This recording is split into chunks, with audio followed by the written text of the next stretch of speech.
With over 200 patents, Mazda's innovative SKYACTIV G family of engines was engineered to deliver excellent performance and efficiency. For the 2019 model year, the bar has been raised with the addition of cylinder deactivation.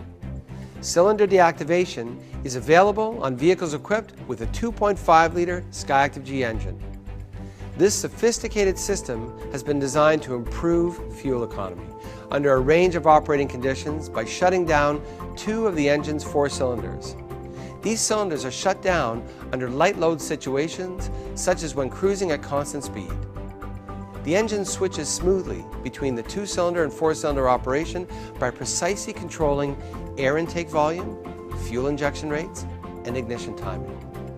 When the engine is running on 2 cylinders, fuel economy improves because both pumping losses and mechanical resistance are reduced.